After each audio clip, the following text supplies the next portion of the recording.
My name is Barbara Ridpath. I'm director of St. Paul's Institute. We're delighted to be hosting this afternoon's What's Gender Got to Do with It? Women in the Economy event, co-sponsored with the Women's Resource Center, who has, by the way, done much of the work. I'm just given the space, and the Women's Budget Group.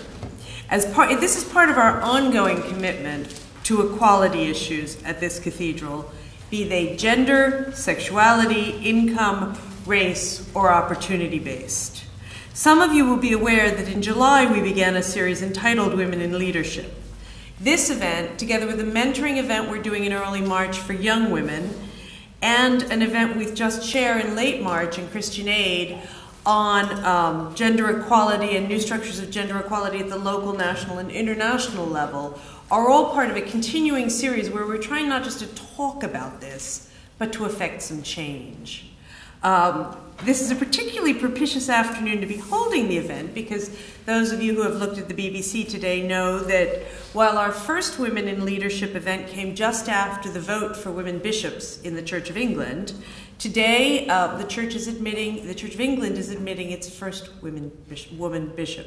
It does mean that there aren't too many clerical colors in the room because many of the women clergy we know are in York celebrating that event today, but I think they're with us in spirit.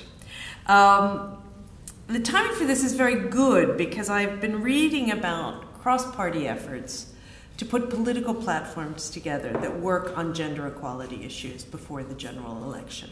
So the timing, thanks to Vivian and everyone else, could not be better. And we're very excited about hearing not only what's needed, but really steps that can start to make a difference and the actions we can all take to do something. So I'm now going to introduce to you Vivian Hayes, who's Chief Executive of the Women's Resource Center, and she will introduce the event.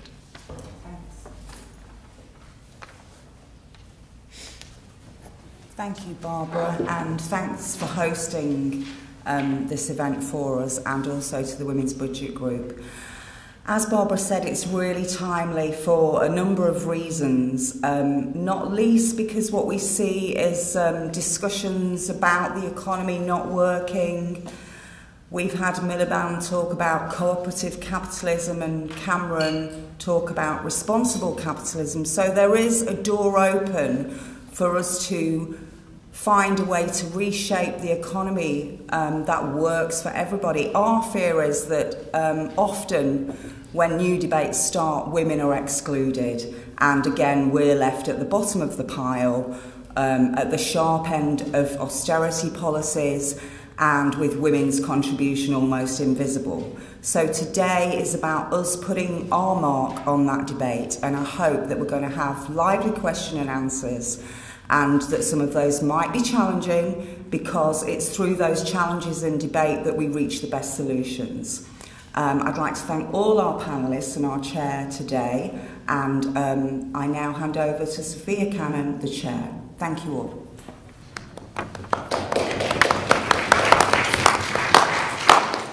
Good afternoon and welcome. It's timely that we're here today. There is 101 days until the election. And it's important for you all to realise that of the non-voters in this country, 1 million more women didn't vote.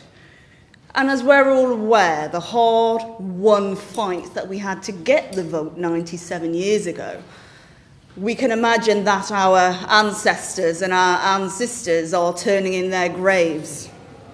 And importantly, one of the major issues about how we managed to improve the parliamentary representation in this country, unfortunately, not many women or men are aware, is actually coming to an end. So the Sex Discrimination Election Candidates Act 2002 has a sunset clause embedded in it, which runs out at the end of this year.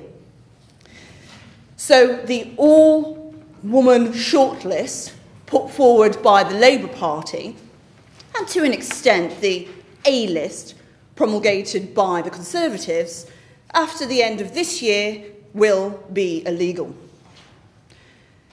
If we did not have legislation to support women's representation in Parliament, I hope you will realise today that not only your daughters would not have equal representation in Parliament, not even your daughters' daughters, because it's going to take another 99 years without legislation, just through the natural ebb and flow of promoting women who wish to come forward. Some of you may not realise another important date in your calendars. November the 20th last year, I hope you were sitting next to a man in your office, because from that date on, you may not be aware that you effectively were working for free. Because the gender pay gap is real. If you're in your 20s, you can be looking at £150,000 less than the bloke that sits opposite you, who may be less qualified, less educated, and of course, less able to do the job. And further on, in our homes, in our everyday lives, austerity has a female face, because we're very privileged to be here. And as you know, many of the debates in feminism have been, shall we check our privilege? Yes, we should, because we're here. But there are very many women who are on the breadline, who do not have the opportunity to be here, to be in the world of work. And due to the changes in child benefit, albeit they are fortunate enough to be married or living with a man who is a higher income taxpayer, they no longer receive child benefit. They are now at the behest of their husband to give them the housekeeping, as if this was the turn of the century. So, gender being on the agenda in relation to your economic might is important, and this is what we are here today to discuss. What would a gender-equal society look like, and how and what mechanisms would we use today to get there?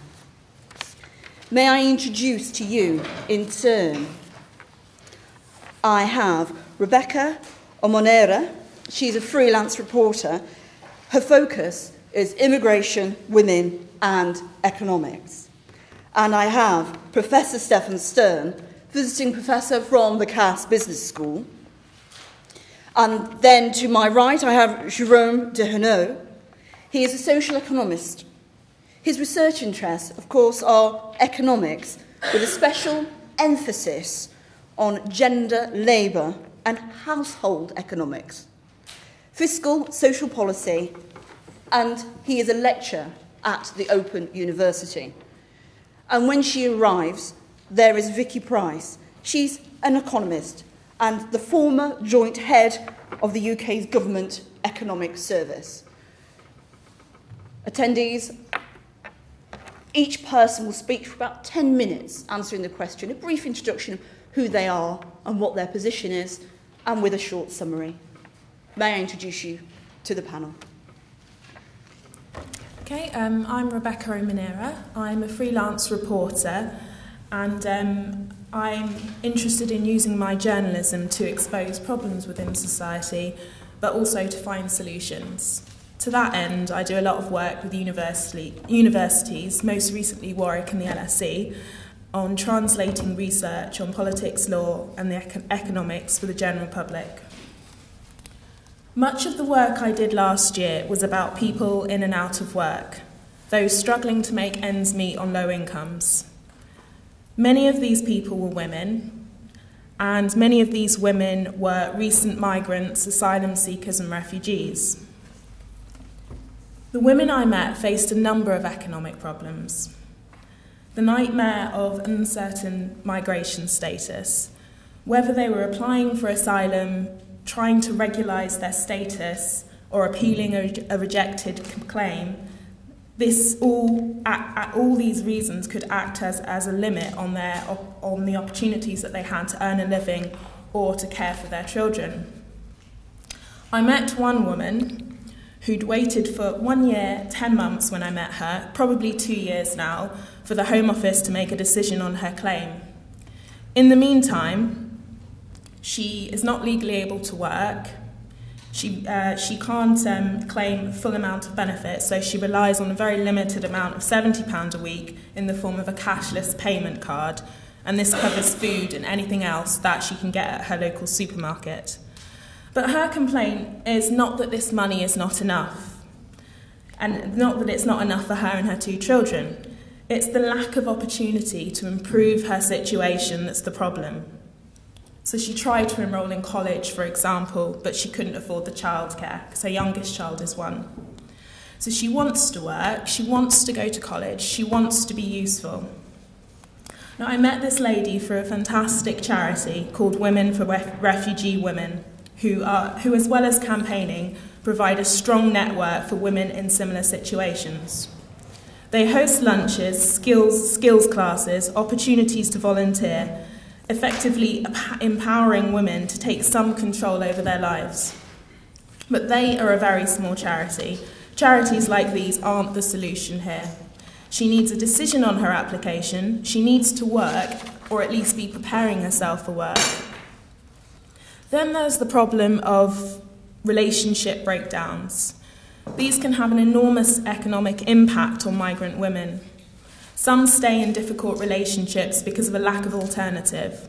Others, like Jay, a single parent I came across from Birmingham, have no choice. Jay arrived in the UK in June 2005 to join her husband, who was already settled here. After a while, the relationship fell apart, and her husband has disappeared, and we don't know where he is today.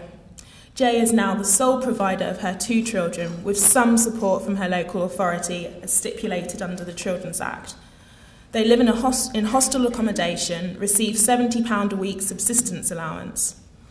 And Jay has spent the last 3 years trying to sort out her immigration status, with the added complication that she has incurred nearly £2,000 worth of debt trying to pay rogue solicitors who did very little to fix her status and left her with a huge bill. And she's not the only person in this sort of situation. There are lots of individuals like her across the country.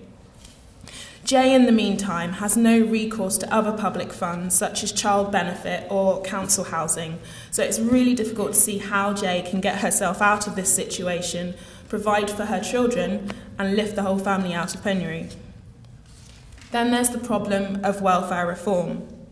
Many of these women are in low-paid, insecure work, so they are hit in the same way as British women with caring responsibilities, who might previously have relied on state services, social security payments to supplement their incomes and help with things like rent. Plenty of research, published in the last 4 years, has shown that women are paying and continue to pay more for austerity. You can look at House of Commons library research or Fawcett Society reports or the Women's Budget Group work if you want to read more about this. But there's not much research, there's very little on the impact on minority and ethnic minority women, let alone refugee and migrant women. Though Coventry Women's Voices Group and the Centre for Human Rights and Practice at Warwick University did produce a report in 2013 called Layers of Inequality, which looks specifically at Coventry and found that minority women were actually the biggest losers by far. They had higher rates of unemployment and redundancy and really struggled to get back into work after a period on JSA. So the point is, a pattern is emergent. For most of the migrant women that I meet, the issue is trying to secure work that can cover the cost of living, or at least find adequate support and advice from state agencies. I was at a county court recently outside of London, and I came across one woman. She's a recent migrant. I'm not quite sure what her status was, but she worked for an agency and relied on shift work. The reason she was at court was because her social landlord was trying to evict her for rent arrears, £900. She'd had a few warnings, so they were going for an outright possession order, which meant she faced losing her home that day. Now, for whatever reason, she hadn't applied for housing benefit. And though she said she gets a child benefit of around £135 a month, she... Oops, sorry, I've lost my place.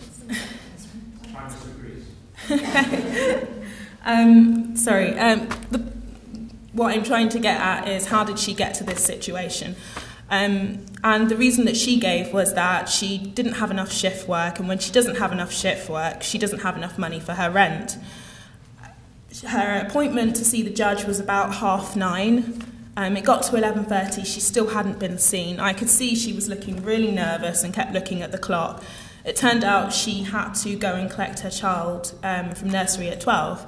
The duty solicitor tried to convince her to stay because it would look better in court if she stayed to fight her corner, but she couldn't because she faced late fees, so she left. If you look at the situation for many migrant and refugee women, a lot of their problems highlight existing inequalities in the UK. They are underemployed, they're on temporary contracts, they work in undervalued sectors such as care. Tougher migration controls mean access to jobs is limited. These problems are getting worse, and there will be consequences for a generation of British children born to these women as well. And for me, it's Kameka's story that best illustrates this. When I first met 30-year-old Kameka at a terrace house where she lives in East London, and she shares with several other non-EU nationals, she told me she was lucky. Why? Because she's legally permitted to work. All the other tenants in the house were also foreign-born. Some were asylum seekers and others had claims rejected. So it could be worse, she told me. Kameka works as a home care advisor in Essex. A typical working week, well, there isn't really a typical working week. 1 week she might have 2 days work, 3 days work, if she's lucky, 4 or 5. She doesn't have a fixed employment contract. Mostly she spends half an hour with each person before she has to move on. There's a lot of walking between each appointment, but she doesn't drive, so it's quicker than waiting around for a bus. On average, she gets paid £100 to £150 a week, sometimes less. This just about pays for childcare and travel. It takes an hour and a half to get to work by train from Walthamstow to the clients she sees in Romford. Her 7-year-old is struggling. He's always tired, and the teacher says he's behind at school. Recently, she moved him for the 4th time to a new school in Essex, which is close to her employer's head office. That way, she can drop him at school and still make the first appointment at 9 a.m. After school, he goes straight to a childminder, and Kameka picks him up at 7 p.m. It must be 7, because every minute past 7 costs £1. Then they get the train home to Walthamstow. So he isn't coping well, and it's not surprising. There is some help for Kameka. The reason she lives in a house with asylum seekers and other migrants is because the Home Office has put her there after giving her temporary leave to remain. I'm just going to skim over the next bit, but she arrived in Britain when she was 14, and she didn't realise her immigration status hadn't been sorted out till she tried to renew her passport in her 20s. Her case is a bit complicated, but it's becoming more common as the Home Office tweaks and fiddles with support for migrants. No one wants to take responsibility for her, so she's in low-paid work. She needs access to subsidised council housing and child benefits, but her immigration status means she doesn't qualify, and the local council, saying they don't have a duty to house her. So far, she's stayed in 5 bed and breakfasts in the last few years. No consideration is given to where she works when they put her in a new house, so it doesn't matter if it's an hour, 2 hours to get to work. Increasingly, because of constraints on council budgets, more and more councils are refusing to prioritise the needs of migrants like Kameka, and obviously there's not much public support for that anyway, so there's going to be no pressure on them to try and sort this situation out. I think just to quickly conclude, what I'd like to get from today is the start of a discussion which considers the needs of women like these, because their situation is particular to the fact that they're women, they're in low-paid work, and they have caring responsibilities. Debates about immigration talk about numbers and access to benefits, but the reality is obviously more complex, and the needs of British working-class people are actually more aligned with these poor migrants living in the UK. So our discussions really need to start reflecting that. Thanks.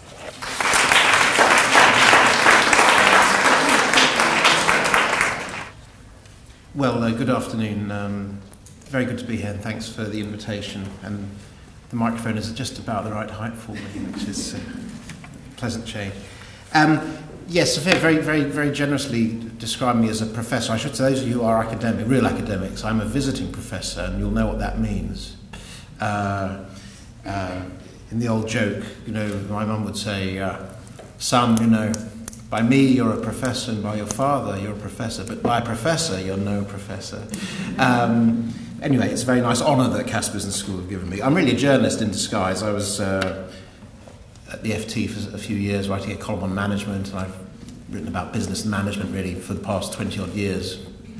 You might remember a business programme called the Money Programme on BBC Two on Sunday nights, which I used to work on, and Management Today magazine and that sort of thing. So that's really where I'm coming from, the world of work, and why things don't change, because as Sophia pointed out, it was 1974 that we had an Equal Pay Act, and yet you look at those graphs about pay, there's still a very big gap, and the lines are very, very, very slowly getting a little bit closer, and it's going to take another 100 years or so at this rate of change, if all continues the same way, for them to actually hit people being paid the same, men and women for the same job. So it seems to me women have been very patient, waiting for change. Why haven't organisations changed quicker? Why haven't things changed more in terms of equality for women? Well, a friend of mine, Aviva Wittenberg-Cox, has written a rather good book called Why Women Mean Business, and she says at one point that, organisations often have women's networks and so on, and this isn't a bad thing. It's good to have networks and support, but she says the implication behind some of these groups is that somehow perhaps it's the women who need fixing. The women are the problem. And actually, that probably isn't true when you look in the boardrooms of organisations, commercial organisations, and senior management teams. You still see an overwhelming preponderance of men. I spoke last week at a rather good network called City Mothers, although dads are allowed to go too, as well as mothers. Professional people, as the name implies, working in the city, in business, a lot of them wanting to make successful careers, but also wanting not to go mad. Having to meet the demands of employers, probably on a full-time basis, but also, of course, because of work at home. People are stretched, and life in organisations is very, very difficult. And people talk about flexible working. There's flexibility, perhaps, for the employer. How much for the employee varies on the organisation. And many of them saying to me, the part-time route, unfortunately sometimes called the mummy track, which has consequences for pay, among other things, that you see on those graphs, and also for promotions. Some of these organisations still, decades after legislation, something like equality is still very, very hard to achieve. So I don't think we have to fix the women, really. I think it's the people who are in charge, who are so often and overwhelmingly men, who perhaps need to at least think a bit harder. Now, legislation is always a rather blunt instrument. Voluntary agreements are better by and large, because people on both sides, if they really agree to something, can achieve a lot more than what will tend to be a minimalist intervention through law. And so you'd have to acknowledge the great success, really, within certain parameters, of the 30% club in the past few years. This was an initiative, in response to something that the Secretary of State Vince Cable launched with Lord Davis about why there are so few women in boardrooms, and there has been, and almost doubling from a very low base of women, but again, usually non-executive directors in British boardrooms of the largest companies. It's progress of a sort. It's been done almost on a voluntary basis, although the threat of legislation has been there from Europe as well as domestically, to mandate a higher percentage, as we've seen in Norway, in Germany and other countries in Europe, to have 40% is the number that some have chosen, 40% of directors to be female. But again, we've seen this has been a sort of, it's limited progress in the sense that, there aren't a lot more executive directors female in the boardroom, and then the senior management levels, really very little change in terms of who is getting senior positions. So by and large, organisations really not changing that much that quickly, which is why I and my friend Vicky believe actually that quotas probably are a good thing, or balance. People have waited long enough, and Vicky can tell you a little bit more about a book she's working on that I'm helping her a bit with about quotas, but I won't steal her thunder. I've got, I'm biased for lots of reasons. I've got 2 daughters, and one of them said to me when she was 8, Dad, can girls be lawyers? Now, I hope she didn't ask that question because of anything I said. I hope she wasn't in doubt because of anything she'd heard from me or her mother. But I can only presume she was responding to the images she sees on TV and the conversations she has at school. And that tells you, again, it's only one example, but perhaps not an unfamiliar one, about how deep-seated some of these, I'll call them prejudices, let's speak plainly, how deep-seated some of them are about roles and careers and so on. So it starts very early. It's a big problem.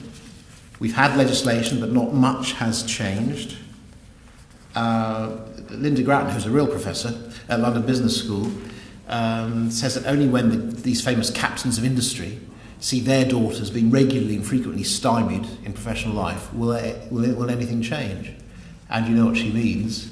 But of course many of them have daughters, and as I say, not that much has changed, and businesses by and large, to generalise, have been reluctant to accept legislation, as businesses so often are.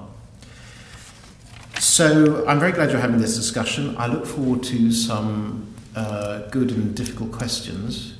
I can explain but not excuse businesses and organisations' slowness at changing for reasons I've perhaps hinted at.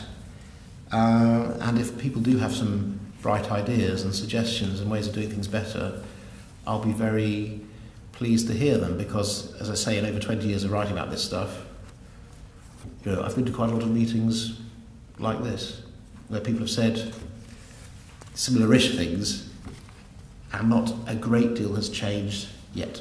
Thanks. Thank you very much. I'm Jerome de Henau, senior lecturer in economics at the Open University, and also member of the Women's Budget Group, which is a voluntary organization, independent organization regrouping academics, researchers, policy experts, and activists from trade unions and other voluntary organizations to analyze economic policy and fiscal policy of the UK, and from a gender perspective, and try to find solutions and bring about the debate on gender equality to the forefront. And I'm just going to present you in the 10 minutes. I have a little bit of how women have fared in the recent years in terms of austerity policy, but also employment, because it's important to try and refocus on what's happening. We've heard a lot about employment growing, and indeed women's employment rate is now at its highest ever, whereas men's employment rate is still below the peak it reached before the crisis. Yet the types of employment and the nature of employment is very different, and we know it was different before the crisis, but it's still different. I'm just going to give you a few examples, and also looking at the impact, the gender impact of austerity cuts. I recommend you to go on the Women's Budget Group website. Just Google Women's Budget Group. I can't remember the address, but I think it's wbg.org.uk. Yeah. And we've got detailed analysis of all the budget announcements, including how simulation of all the cumulative impact of austerity impacts on women. For example, the female lone parents and single pensioners have lost much more than their male counterparts. In terms of cuts in public services and change in social security benefits. And also men have benefited in other ways from the changes in policy, because not everything was about tax increase and cuts in public services. There has been some tax giveaways, but they went mainly to men, such as the raise in the income tax personal allowance, which actually benefit men more than women because more men are employed and earn more, and also the subsequent rises in that allowance meant that all those who were already taken out of tax, even though the government was proud to say that it was taking a lot of persons out of tax, once that was happening, further increase didn't benefit them at all. So that's an important, and it's an important point, not just on the numbers of beneficiaries, but it's costing £12 billion, which is roughly the equivalent of the cuts in social benefits that are still to be carried out in the next parliament, as announced by the Chancellor recently. So these are a few numbers to give you some perspective on it. Obviously, we all know there are other cuts, such as in child benefits, the lower up-rating of other benefits, cuts in services, especially social care, further education, social housing, all of which were benefiting, all of these services were benefiting women more than men, obviously, because they live in lower income households more frequently, such as indeed lone pensioners and single lone parents and single pensioners. So these are also important impact. In terms of employment, the type of employment, actually, the women's unemployment, although it's lower than men's unemployment, has decreased less fast than men's unemployment since 2010.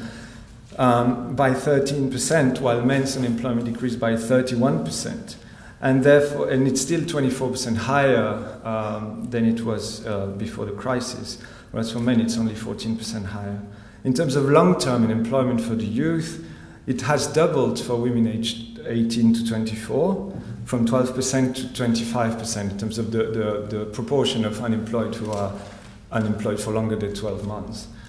So again, a very unequal aspect between men and women. And in terms of the other characteristic of this crisis is the rise in self-employment.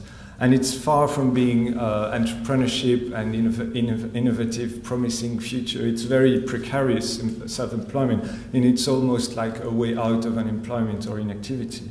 But a large majority, about 52% of self-employed women, are part-time without a second job. And the rate of self-employment has increased faster for women than men since 2008, 38% increase compared to 9% for men. Now women are about 32% of all the self-employed people in the UK. And of course women work part-time more. So in terms of earnings and income, it has an impact. We know the gender wage gap is decreasing slowly, but this is usually measured as a full-time wage gap.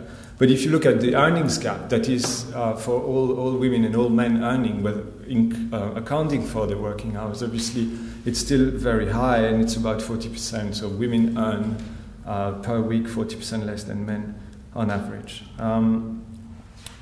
And as a result, the incomes have been not equalizing at all from this double point of view of earnings being flat in the economy and cuts in tax and benefits, cash benefits. In terms of policy implications, the austerity and recovery don't seem to go together, as we've just seen for some of these figures. They are either unrelated, or some economists, a lot of us, would say that they are contradicting each other with respect to economic growth and especially growth in earnings and quality of jobs. So perhaps austerity, first-hand analysis would say austerity is maybe unbalanced between tax and tax increases and spending cuts. Indeed, 60% of the public spending cuts are still to come, if according to the plans by this coalition government, which will make the impact even more than what it has already been. But then also the question whether austerity is at all necessary. For example, the OECD analysis showed that increase in inequality is damaging to economic growth, and the result partly of the austerity plan was to increase income inequality between the rich and the poor. and therefore it would have a negative impact on growth, if growth is an objective. And that's the last question, is whether growth is an objective when it is when we are talking about gender equality and sustainability of our system in terms of providing quality of life for everyone. These negative impact on men and women, and all this is to be thought as austerity has made worse a picture that was already bleak. Gender equality before the crisis was far from being achieved, even though there were trends uprising. There were still a lot of structural concerns about the nature of our jobs, the division of paid and unpaid work between men and women, and the lack of commitment by consecutive government to provide the social infrastructure this country needs. By social infrastructure, we mean investment in education, in healthcare, in social care, in social housing, in all the goods and services that are needed for the society to reproduce itself, to provide for future generations, be it for children, but also for elderly, because we are all going to grow older, and we will need more services. And these services can't be provided efficiently by the market. For a series of reasons, productivity being one, because it's a relational activity. It cannot be, the costs are linked to the quality it provides, and therefore from an economic point of view we can't reduce the cost without reducing quality. Therefore it has to be taken out of the market, of a market mechanism to be provided. And that's important that the government and all of us recognize that it doesn't necessarily have to be seen as a cost. It is an investment for the future. And that's what basically the Women's Budget Group wanted to emphasize in terms of a feminist plan. So there is an alternative to Plan A, which is Plan F, a feminist plan of investing in social infrastructure, in revaluing care work, revaluing the wages of care work, the working conditions, but also trying to rebalance the unpaid care that's provided by men and women, at the moment mainly by women, so incentivize. Stefan talked about engaging more men in the debate, and indeed we need to have more men caring for their children, for their relatives, and we have to change the policies to change the incentives to see that happen. So that's basically it. Thank you.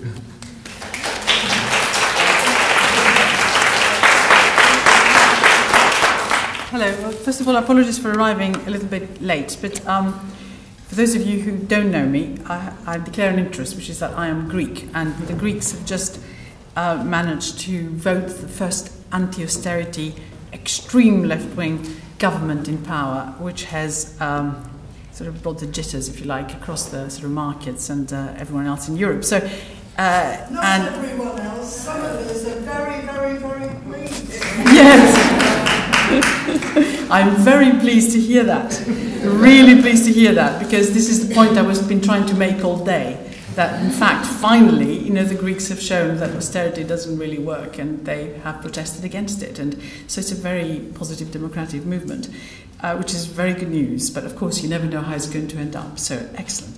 The thing is, of course, that I took the conscious decision not to go to Greece for voting. In fact, I have forgotten to renew my identity card, so I wouldn't have been eligible to vote. But now that we might even leave, Britain may leave Europe, I'm definitely going to renew my identity card next time I'm there. But by staying here and being a woman, which is really the important point, I've ended up doing all the channels available, whether it's radio, TV, anything you can possibly think of, on this.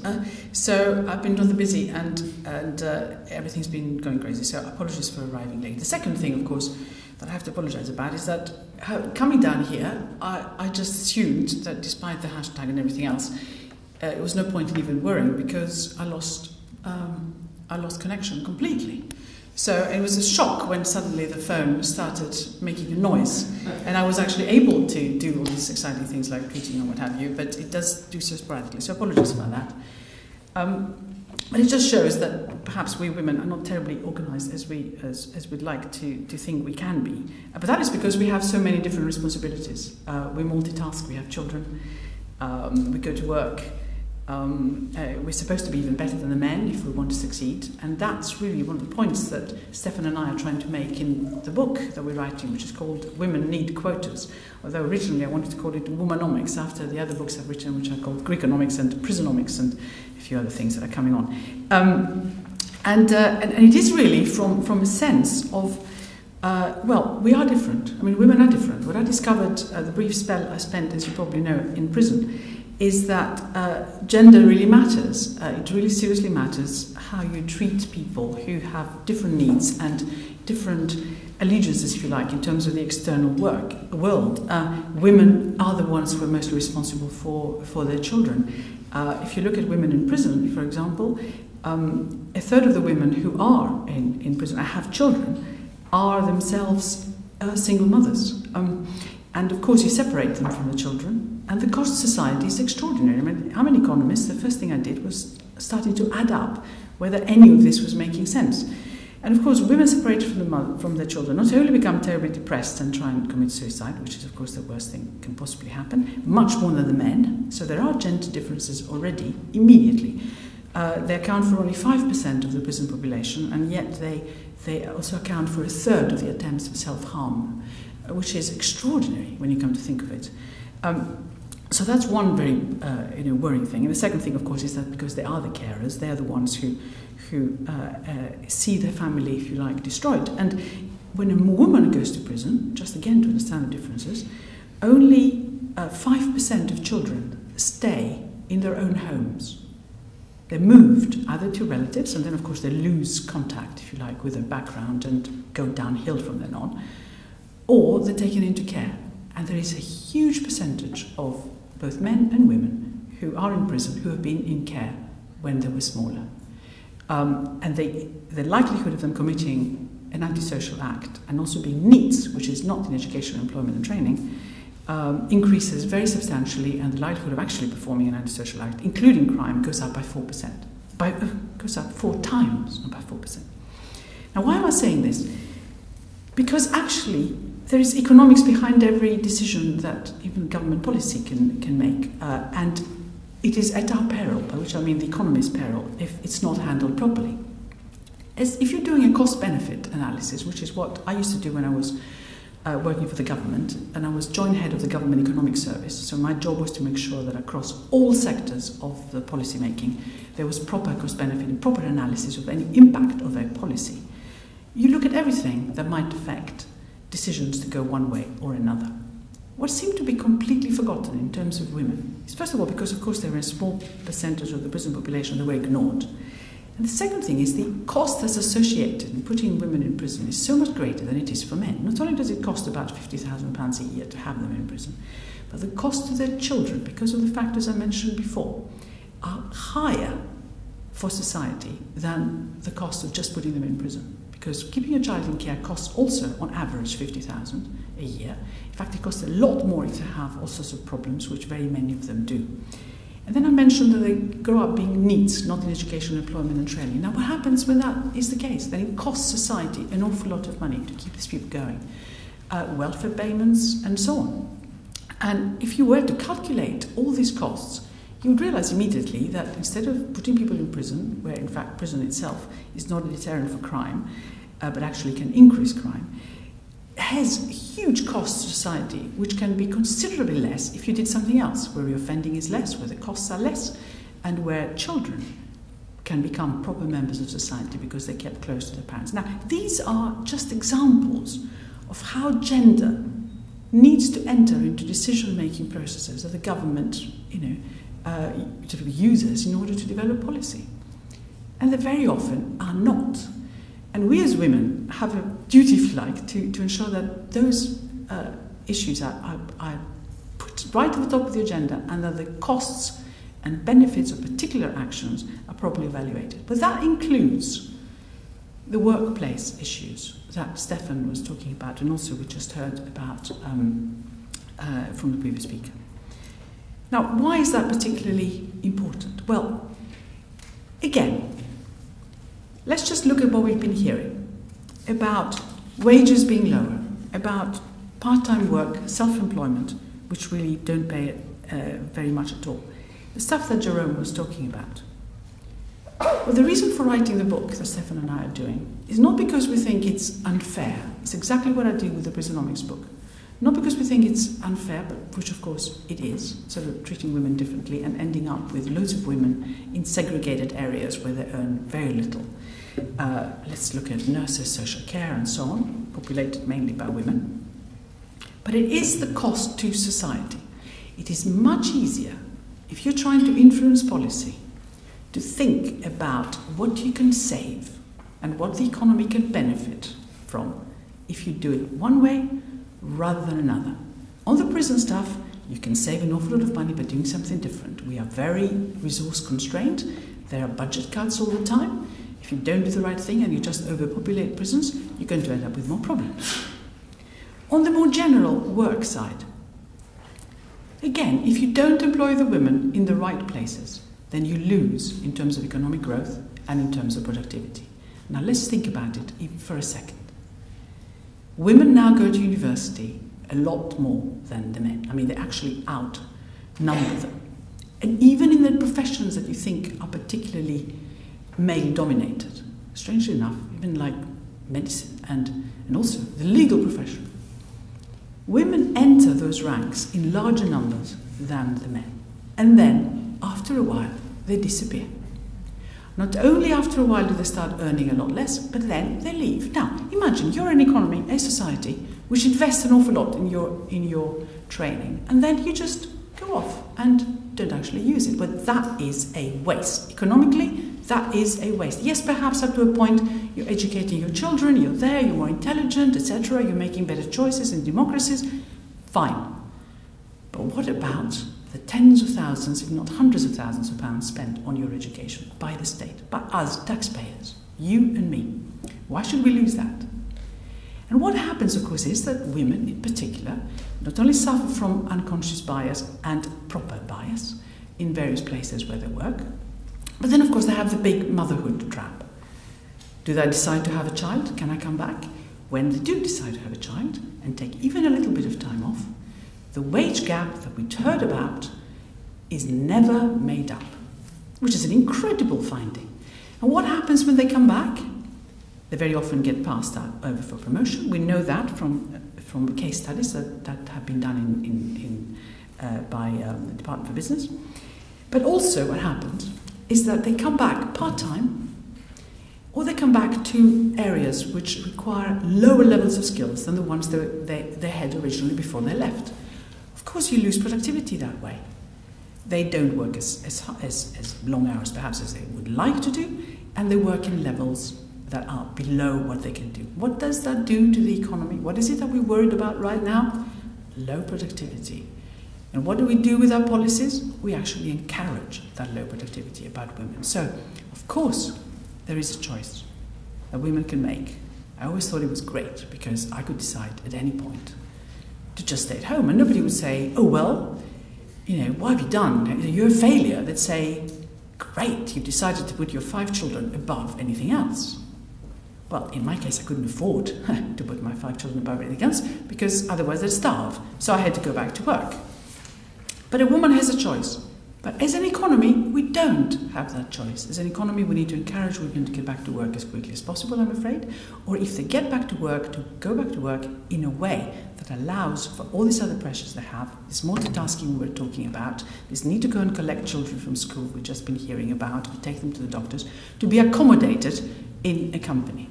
And particularly, we want the senior positions to be clearly identifiable as places that women should be aspiring to, and also completely, have the right to be there. So what we're calling for in the book, on economic grounds, for the economy as a whole, of course, as I said, anyone can decide to do whatever they like at the end of the day, but at least they have the choice, is for companies to have quotas for executives, for senior positions, which then inevitably create the types of structures in companies that encourage women to stay in the work, that encourage them to come back when they have children, encourage them to know that they can aspire for those roles.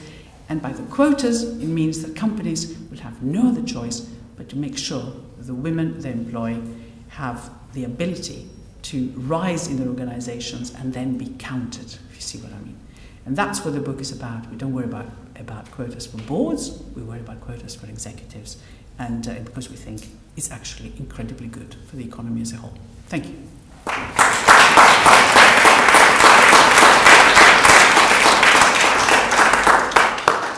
I'm feeling rather smug because I've kept to time to the second. But that's to ensure that there is time for you all to ask questions, as many as possible. And it's important that we're in a very small space. Nobody cares if we can't hear your voice, but I need to hear your voice. So if you've never asked a question before in a venue at a function such as this, and you feel intimidated by the illustrious company, don't. I can tell you something, we were all there once. In summary of what everyone has said, some people may know me as Undercover Mother on Twitter. Now, funny enough, what happened to me probably goes across what everybody has to say here.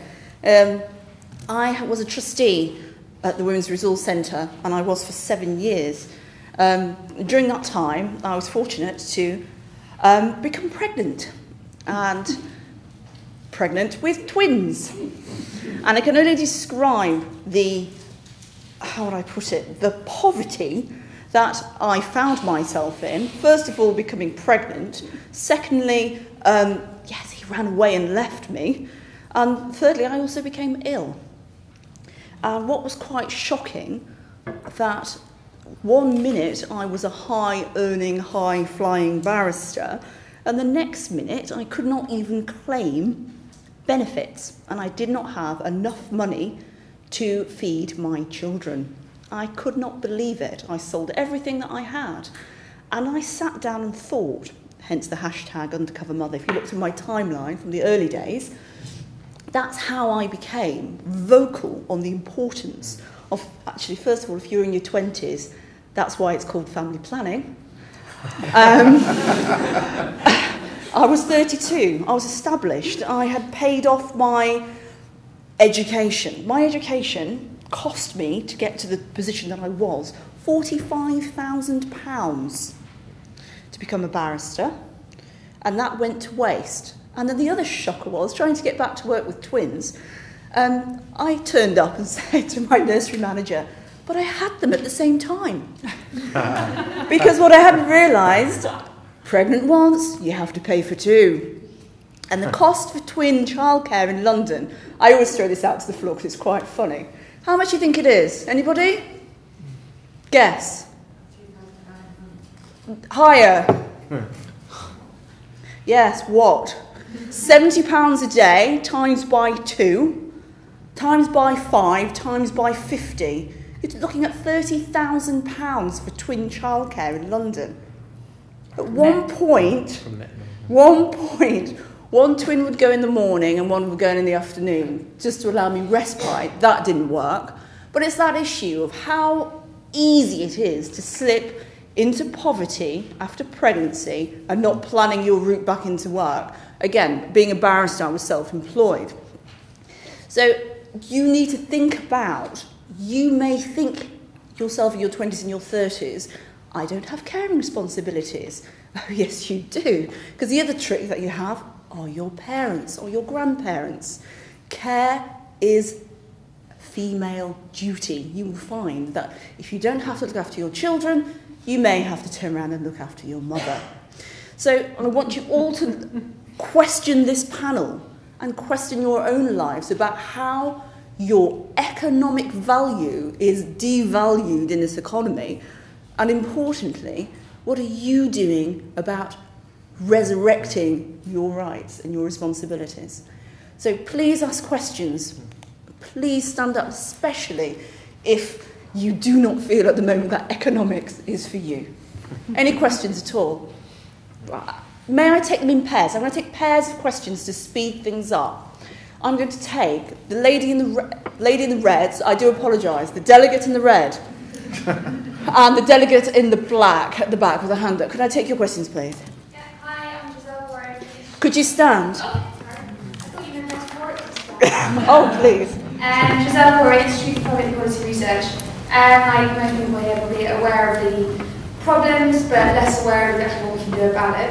So my question is specifically around quotas.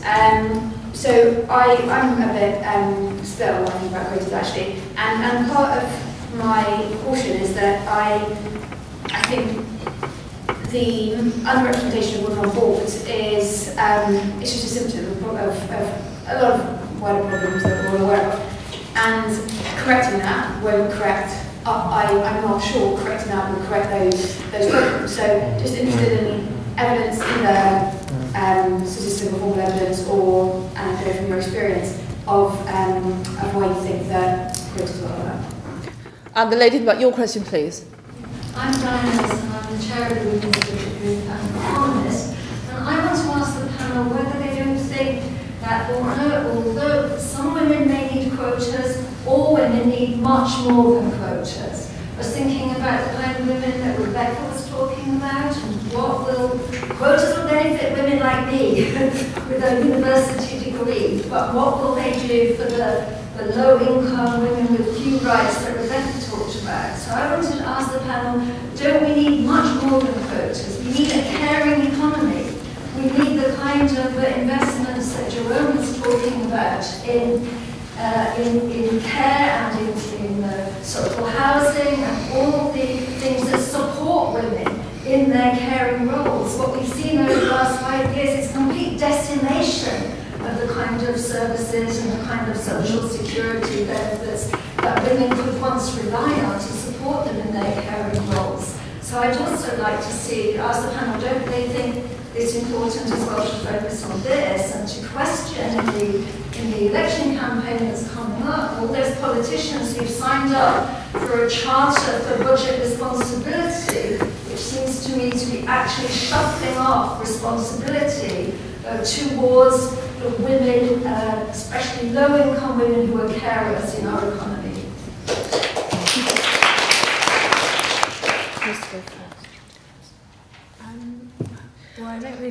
Diane's question was that quotas are good for everybody in the room here, in business, in education, in public life, but how would it assist women in very much in the private sphere, in poverty, to be engaged in the economy?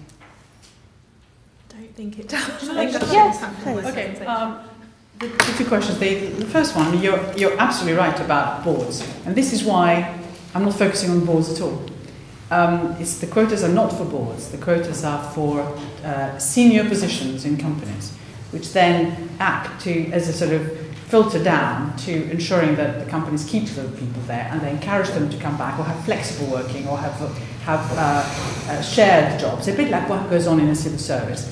And then because they need to make sure that those posts are filled by the women, they encourage the women to continue a relationship with the company, and they promote them and train them, because very often when you do part-time work, you don't get trained.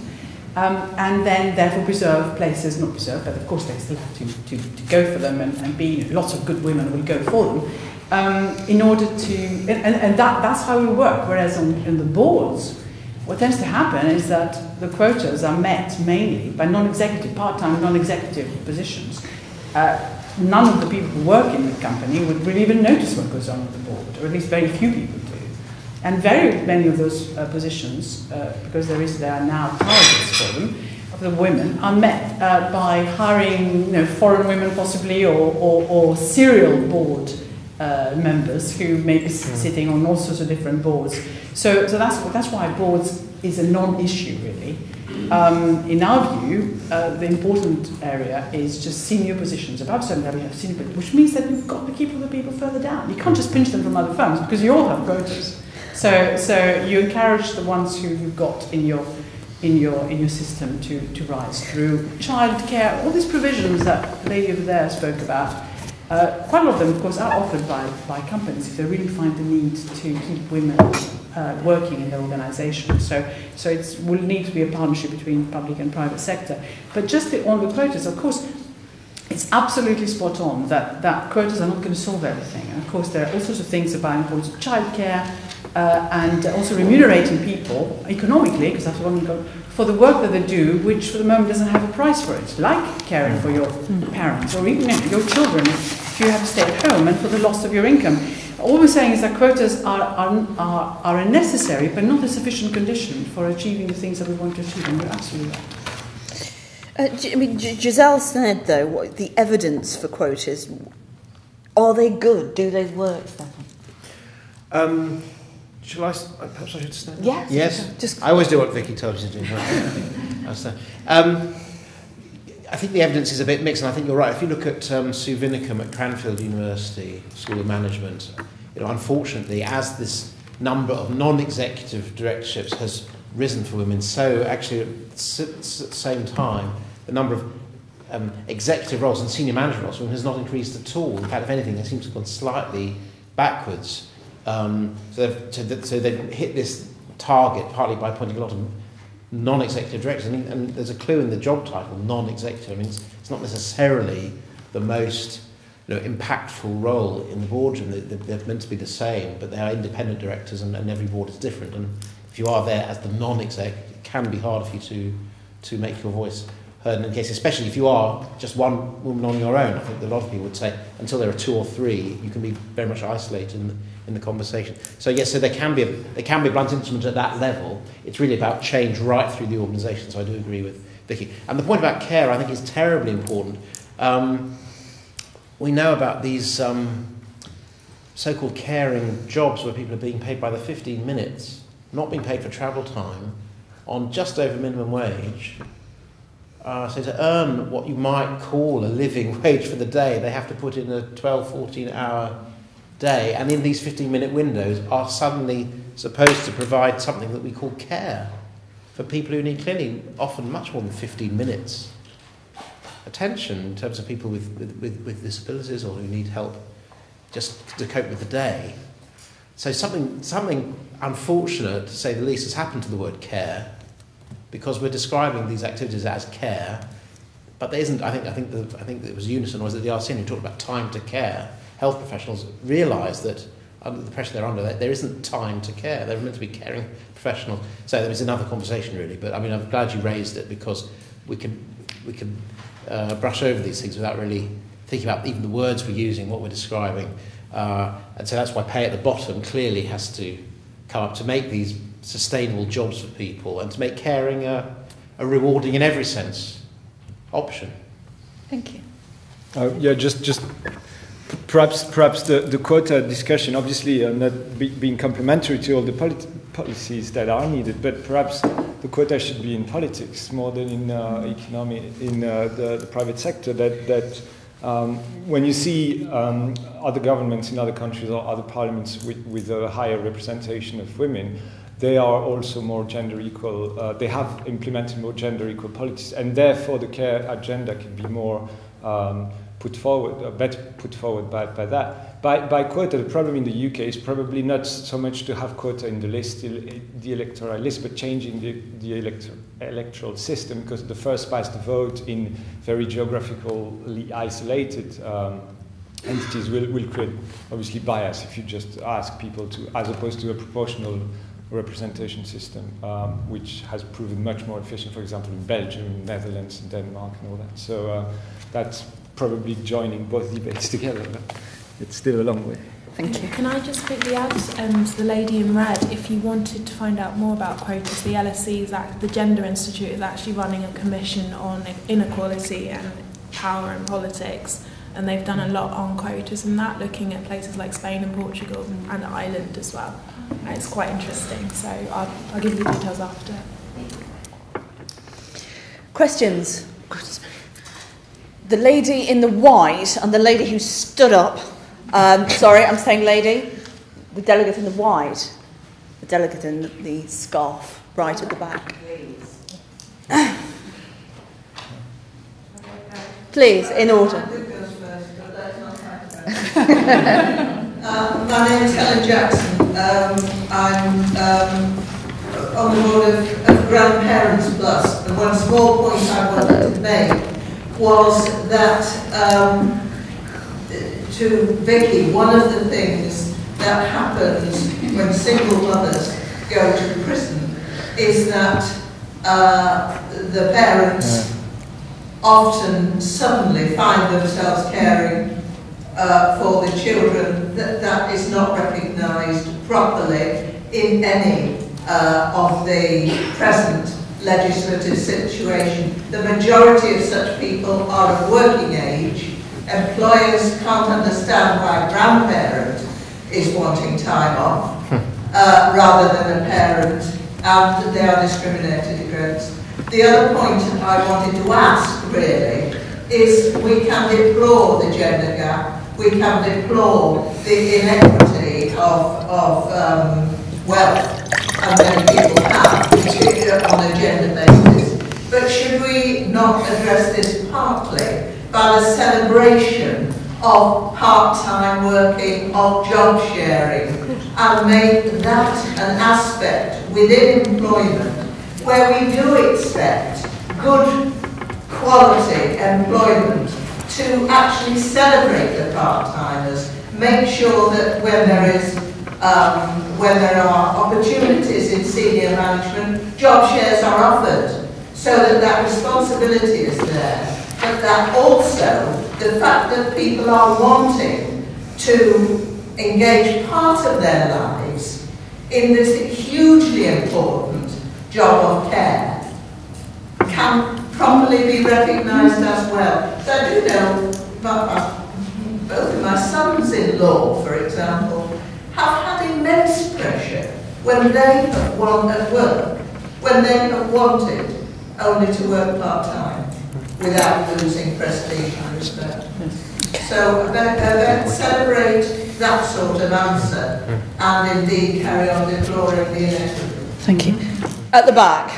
Thank you very much. I wish I'd jumped in now, Helen, because as always you're a very tough act to follow. And I'd just like to pay tribute to the work that you did as a Labour MP in making sure that the issues of women were put to the forefront of the Labour agenda, because I think that's the issue that I want to make. Thank you. Could you announce who you are, please? Well, sorry, my name's Siobhan Ending, and I work for a trade union, which is Unite the Union, and we have many of our members who are those women who work in social care and who are those women who do need a pay rise, really, to make that big difference. And if you ask them, what matters to them is money in the pocket. So if you cut child benefit or transfer child benefit over to universal credit, for them it's money in their pocket, which makes absolutely the difference.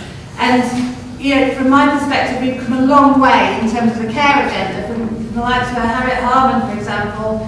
When she started raising the issue of childcare, it was never a political issue, and yet now it is becoming one of the top political issues. And I think that is because people have been chipping away and working really hard. But it just seems to me that, particularly for the equality impact assessments that are carried out, and I will get to my point in a minute, but the issue about Birmingham, for example, the equal pay case, when the equal pay case was won by all of those women who worked for Birmingham City Council, the way the media spun it was not how appalling it had been that women had been underpaid for decades, but actually how awful this was going to be and the amount that it was going to cost the local authority to redress the balance.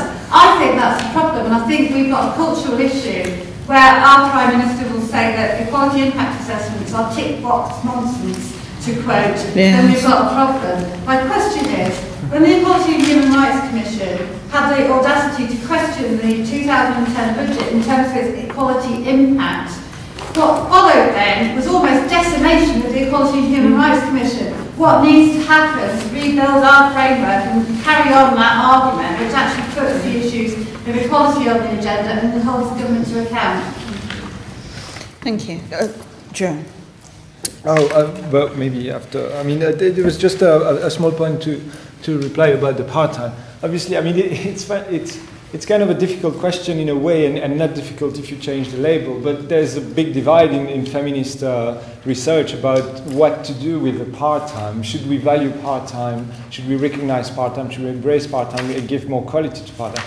Or should we actually dismiss the idea that part-time is a solution that can be valued? And instead, because the important is not so much to work part-time, it's to be able to combine work and other aspects of life, such as caring or getting more education or having leisure. But the only way to do that in order to achieve gender equality is actually to reduce full-time It's to reduce working time. It's to reduce the centrality of our workload that we have, and especially in the context of austerity where wages are depressed, people have to work longer. They don't have a choice. And it's not by combining part-time that somehow it's an obligation for many carers to do so. It creates a discrepancy in the recognition of the importance of it. And therefore, even if part-time was of better quality, it's so much gendered labeled that it would not serve the purpose of equality. Whereas if we reduce working time for all, that means there is more opportunity for men to engage in caring activities, but also more equality, automatic inequality. If there's even some studies about actually it would cost less in terms of childcare because there would be a job share between the parents. I mean, obviously for couples, not for lone parents, but to have 3 days of care, and each parent would care for the 4th and the 5th day separately, and it would cost that. I mean, so in that sense, I think reducing working time and that would create an economy that values care or leisure as much as it values work as a part of the productive, productive, not GDP related, but production of quality of life, if you like. And that's I think what we should aim for. It is, but it's the label yeah. Can I just the points are absolutely valid. In fact, I think it's what I said before, that in the book what we're saying is that, and I have said that also when I was working for the government, is that what you want is the ability to have also senior jobs, on this quotas thing affect that too, senior jobs which are part-time, job sharing and so on, and emulate a bit what goes on in the civil service, which is not perfect, but it is certainly better than what you see in the private sector. And what you find is that a number of private sector firms, the good ones that people want to work for, are already doing this, and that's precisely what needs to happen. But they also, of course, need to pay them reasonably well, because you don't want to also, suddenly face penury. But if the senior jobs can be done like that, then there's no real reason why further down as well you can't sort of have a culture which accepts that type of work relationship you have, which then allows you to mix this caring abilities too. But companies need to recognize that actually part-time workers and flexible time workers are very often more productive than the full-time ones. And therefore, we shouldn't see this pay gap that emerges when you work part-time, because in fact, the greatest difference between men and women's pay is when they do part-time work, which per hour, which is the most extraordinary differential that develops. And that's the thing that we need to absolutely watch. For the Birmingham case, we have that too as a very good example of how wrong things can go. This women say, the equivalent job somewhere else, and they get paid twice as much, if not more, and won the case. And you're absolutely right. And that's why this sort of pay reviews, if you like, are quite a good idea. But of course, the Harriet Harman, Act has just not really been properly implemented, and that's one of the problems. But every now and then there could be a good case study like this, which actually shows what needs. And we've already had a number of examples of even the issue I think one of you was raising of zero contract hours, but also being on call for I don't know how long and not getting paid. And these carers have just having 15 minutes. That is changing. There are already a number of case studies that show that you can take people to court, and then the huge payments that need to be made to them. But yes, indeed, then you worry about the finances. What are they going to cut next? The library, so they can pay. But this is the wrong type of debate to have. The debate should be, you should pay people properly for the work that they do, and you should look at equivalent jobs elsewhere to ensure there's no discrimination, which is really what this is all about. But I think it is beginning to permeate the psyche of quite a lot of people that what is going on right now is not right. I've got very little to add, but I agree absolutely with this point about particularly women who return to work after having children who become super efficient and per hour worked, highly productive, putting some full-time colleagues to shame with what they achieve. And if I were an employer, I'm not, but of course I wouldn't have positive discrimination, but I would be very interested in any candidate who was a mother, because I would actually think, well, I know how much you're already achieving just to get here on time and be productive in the way that you are, and there's something about efficiency and capability there. So almost really the reverse of the situation we have now would be a better reflection of reality in terms of prejudices, if you like. Helen, Please. I wanted to add to the grandparents' point. The Centre for Human Rights and Practice, which I mentioned in my talk, they've also done a report on how austerity is affecting older women. In Coventry only, but it's also very interesting and worth looking at because that's one thing they raise, the sort of unpaid care penalty, but they also raise the issue of young men who are unemployed also relying on older parents, older women as well, so there's lots of sort of penalties that are not looked at officially in any legislation, but they've started to document that in Coventry. Sorry, Vicky wants to come back. Yes, I'm sorry. I completely forgot about the grandparents. Being a grandmother myself, so, which I am. I have 5 grandchildren. No, the 5th is due on February the 1st, so which is quite something. But I did mention because, of course, when we had the visitors coming in the weekends in the open prison, quite a lot of them were grandparents who looked after the children. And I have documented in the book how dysfunctional the whole thing is because the grandparents often have to either move to somewhere close to where they take care of the child, to where their daughter or son is held, and of course very often they have to give up their own jobs in order to be able to do that, and that's just not recognised. And it's in my prison, not mixed one. This actually features there, but it isn't something that I've really pushed since. But actually, I think it is a particularly important one that I shouldn't forget, which is a very good point.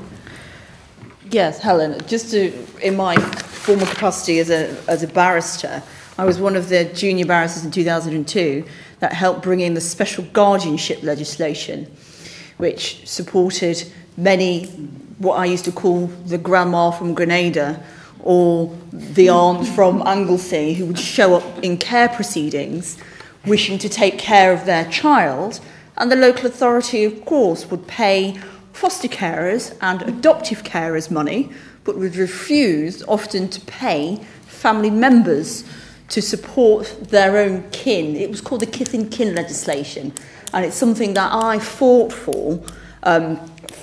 Other people may know this as well, that I myself was placed in care, and only recently, having read my own documents, did I find that my father's sisters had wanted to care, but were not even considered. Childless women. And the cost to our family emotionally, unbelievable. So yes, I cannot stress enough. And again, to all those young women thinking, it's not going to happen to me, you may get a call in the middle of the night from a cousin who you've never heard of, or a great aunt you've never heard of, that you may be down as the person left in the family to care for children or an elderly relative that you may not have heard of. What do you do? How do you go about challenging the state through social service to make sure you get what you need to stay in education, to stay in your work, and to support your family? Now, next question, enough of me talking. I'm being careful now, Viv, with the description. There's a woman in the nude coat, and there is another woman at the back with wonderful silver hair. In turn, could I take those questions? And thank you all very leading opinions and presentations today. Natalie Beers here, I work for a global communications firm called Craig Anderson. I feel particularly fortunate to have gone straight into this firm from university. We've got Scandinavian roots, so it's a very flat structure, and our global CEO is a woman. We're focusing particularly with our clients at the moment on sustainable development. And I know some of our clients in China are looking to Denmark when it comes to sort of combating pollution. And personally, I'd like to now focus more on, I think, this question of women and the economy. And I wondered if the panel would have some examples of perhaps good case studies overseas, bar the Norwegian example that I could maybe look into and research. And the lady, thank you. Carol Ackroyd, and I'm, since I retired, I'm a pretty much full-time campaigner to keep our NHS public. Good. I just really want to make a point about terminology and the the phrase that Jerome used in terms of investment in the social infrastructure. Because it seems to me that politicians are often very keen to talk about investment in infrastructure when they're talking about airport expansion or roads or fracking or whatever. And care is seen as a drain on the economy, as something which is just taking money out of it. And I think it's extremely important that we change that notion. And I think the terminology investment in social infrastructure helps to place care and NHS care and all the other sort of infrastructure that we've got that contributes and that plays a huge part for in women's equality. It's a way of putting that on a par with all of those roads and airports and saying this is something that is a real investment in the infrastructure for the future. And then I've just got a tiny little point about quotas. You know, I believe in quotas, great stuff. However, I'm very suspicious of trickle-down anything, because I think we've seen very clearly that trickle-down wealth doesn't happen, and I think trickle-down quotas are probably just as vulnerable to not promoting women's equality. Thank you. Yes, thanks.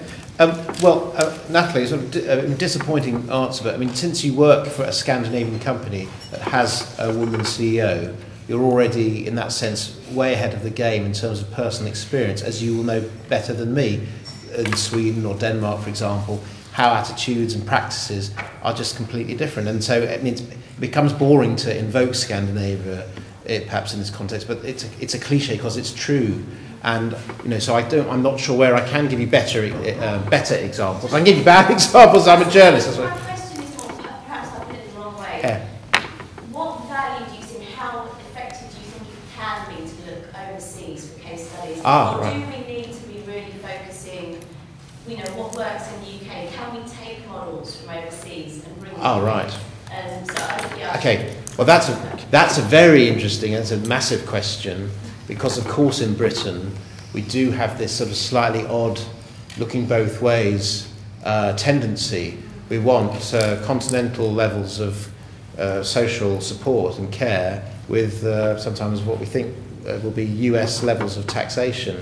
And we think we can do both at the same time, and it becomes a very political, complicated political discussion, not least with our relationship to the European Union. Because some people will tell you that that we're menaced by the EU and Brussels, whereas others will tell you that no, we should be trying to aspire to take part more enthusiastically in that European ideal. And you can try and guess where I stand on that. But so indeed we should be learning from abroad. We need more women CEOs because then there's just that chance of them being able to tell their organisation, look, this isn't actually scary, this can work. Real role models, but at all levels, not just at the top. Usually one or two famous American female CEOs can make a big noise and write a book about leaning in and so on. It's just not a great deal of use to most ordinary people in their working lives. So many of those books, a McKinsey person once said to me, these books written by sort of superhero CEOs, and they should really be called Why You Should Be More Like Me. And they're not necessarily a great deal of use, but I would be looking to the continent rather than west.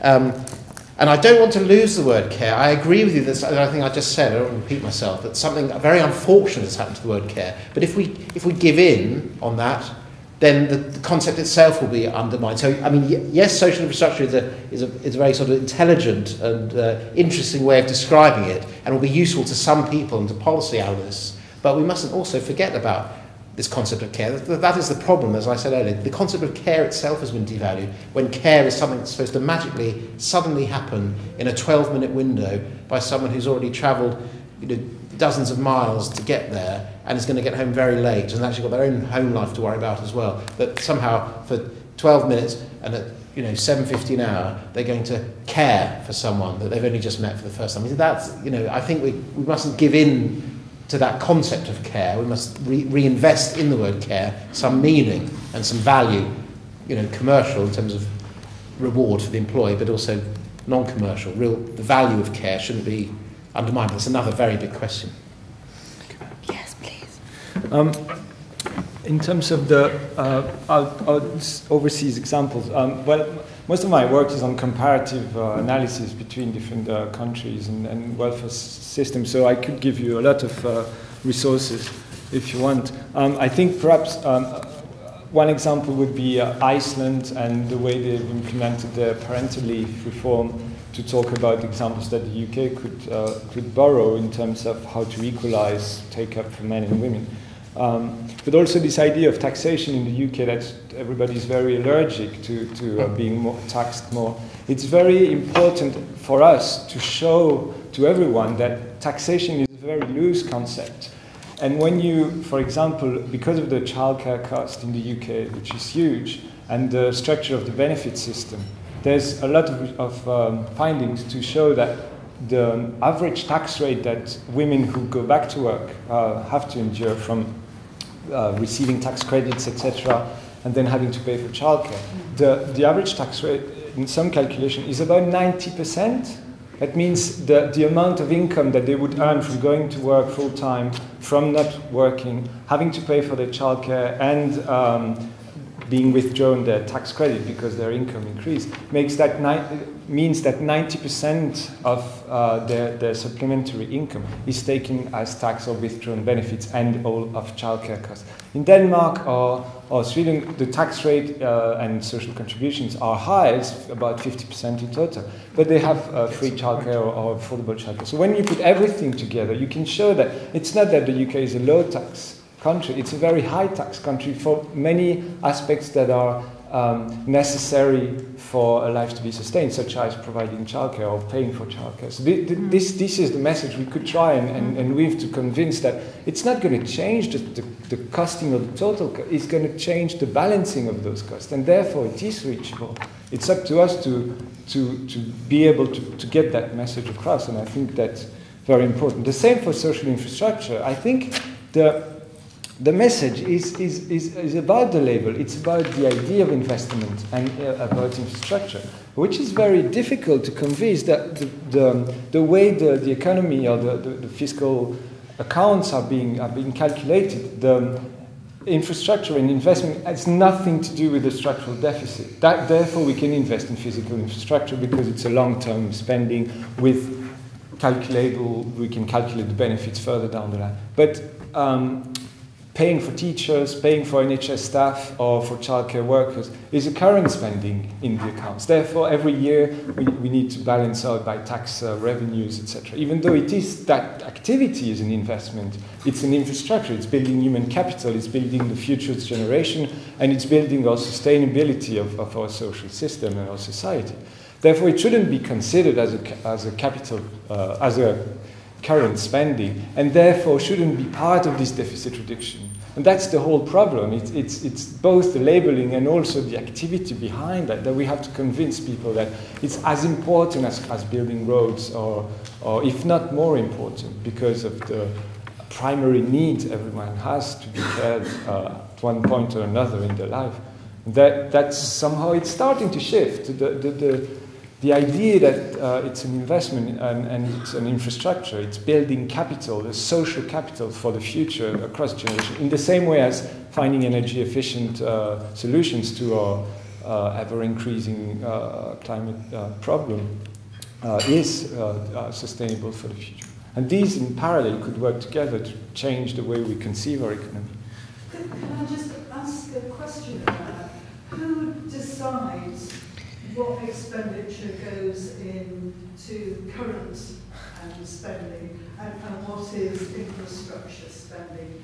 Can our government make a different decision about how to do a budget, or is that European or... Not until we have a female chancellor, I don't think. But it's international. Okay, well, there are conventions in statistics which are international. Yeah. Of course, each country can do its own thing, but after a while it gets caught out because it may be misrepresenting its income, its deficit, and so on, which actually is what happened with Greece.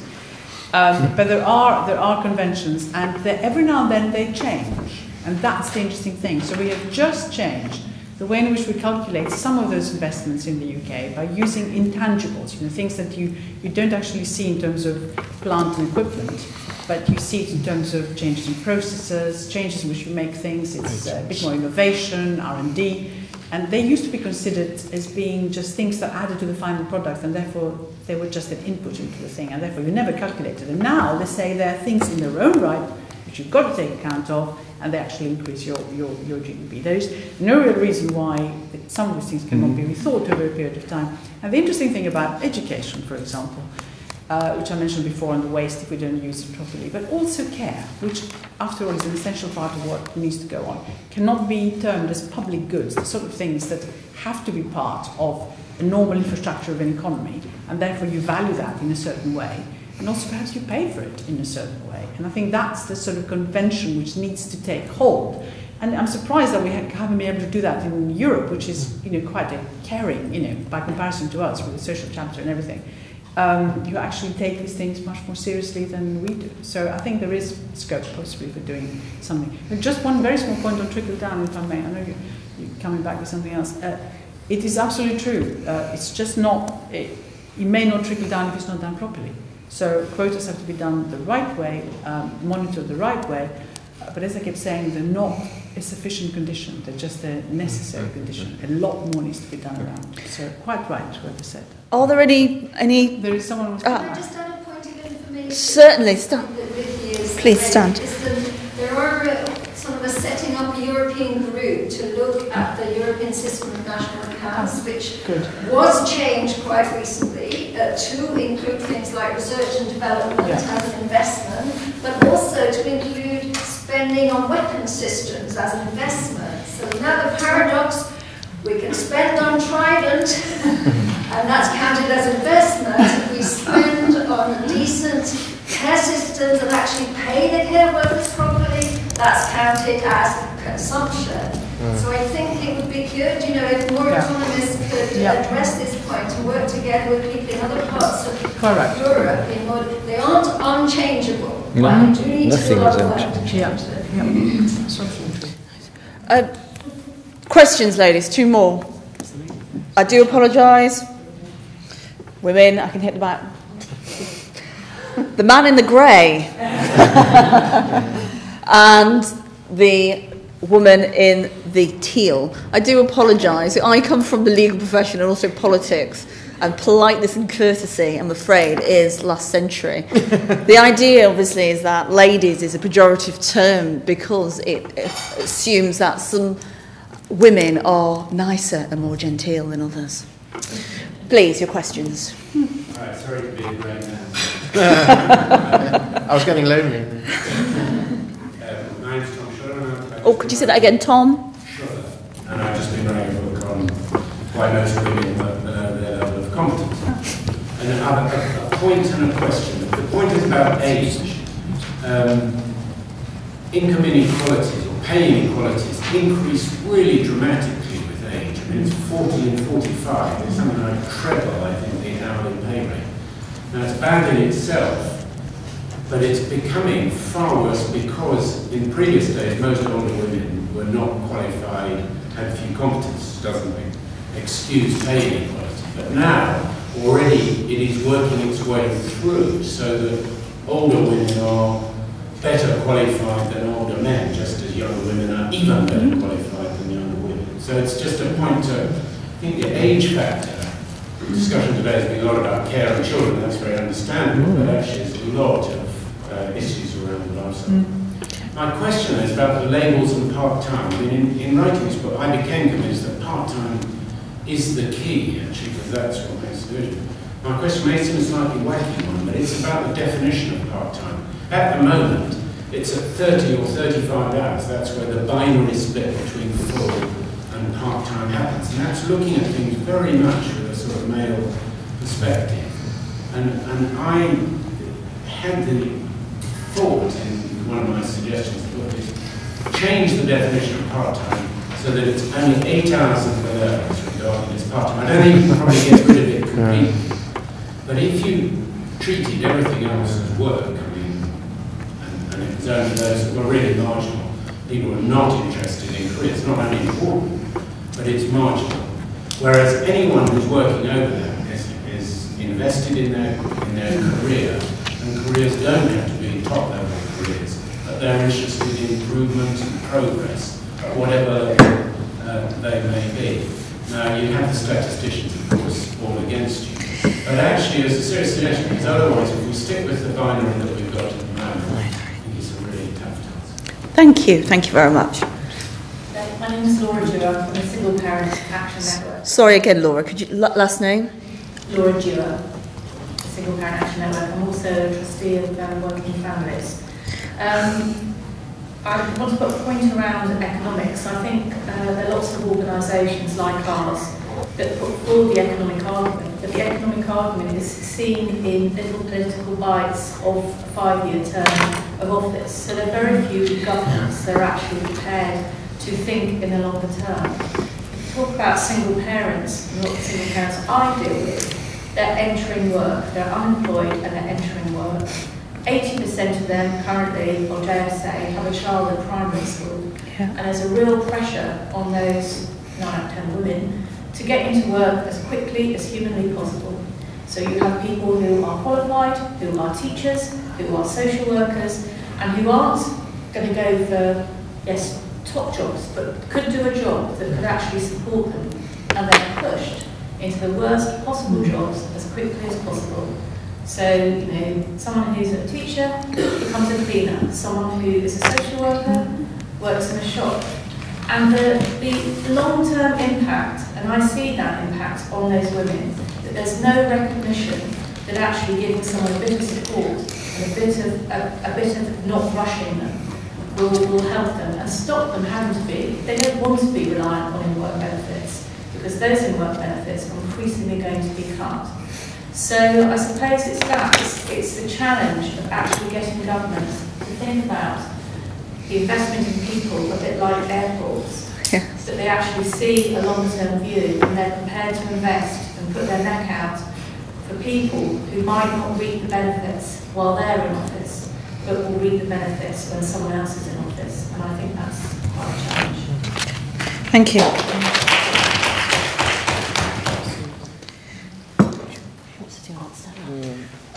Thanks. Oh, hello again, Tom. I mean, I think it's a very interesting point because, as Vicky was hinting, you know, it's really per capita GDP per hour worked is a much more revealing statistic about what the economy is actually doing. We're talking about this aggregate GDP number, which doesn't really always tell you a great deal. And you know, as you know, the labour market economists are scratching their heads because we have high employment rates, 30 million people going to work, and yet low productivity, and it doesn't quite all add up somehow. So there's definitely something about a much more intelligent and honest description of what people are actually doing at work, which is to do with, you know, the jargony word output.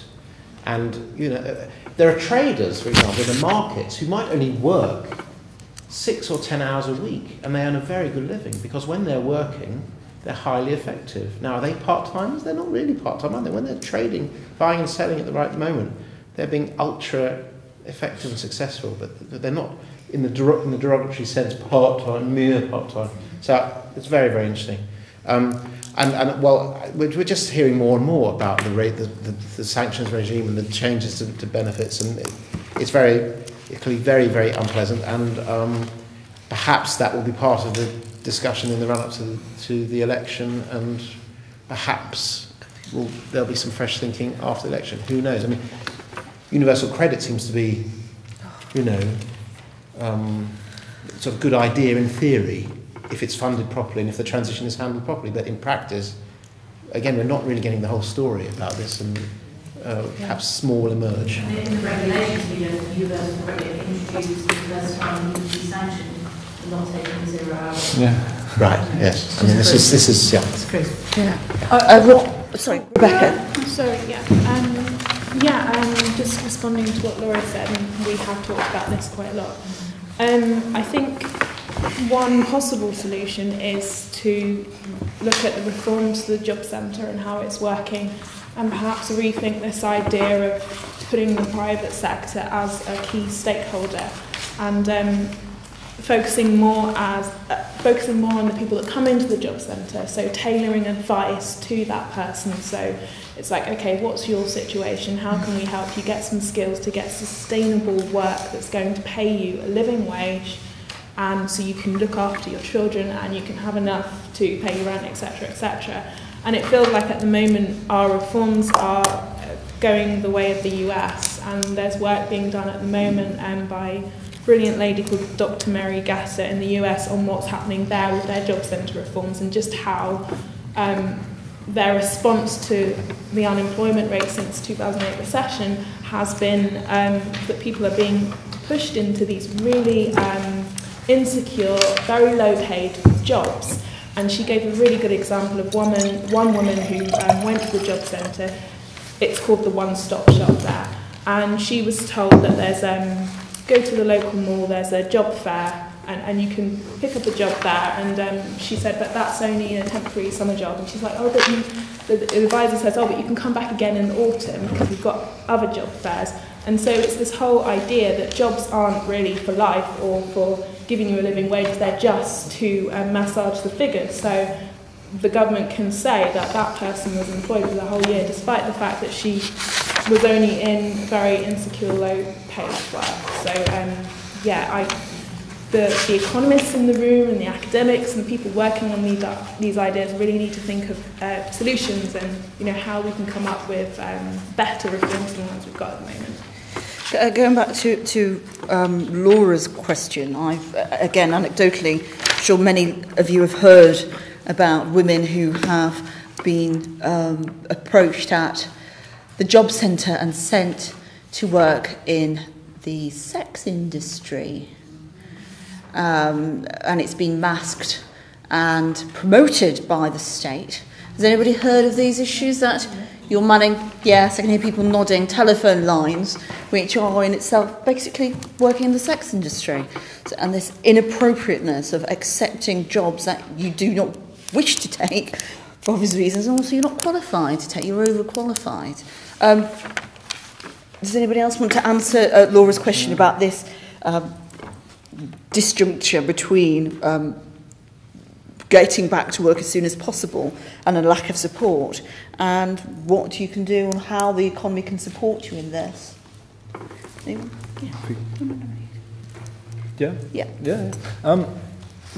Just on part-time first. Obviously, I mean, the problem is we can debate a lot about what kind of how to qualify or how to define part-time. I mean, obviously there is a statistic convention, but the point I think here is about the individual part-time versus the collective definition of working time, and even if we manage to have a high level of quality or flexibility, if it remains an individual choice that can be taken within the company by an individual choosing to work fewer hours, they will be penalized because of the norm that's expected from all the other employees. That's why the idea of having a collective reduction of working time is probably more efficient to whichever, whether it's 30 hours, less than 8 hours per week, or more. As a matter of fact, it's the bargaining position of the individual, not just in terms of their employer, but also in terms of the system around them, that needs to be changed.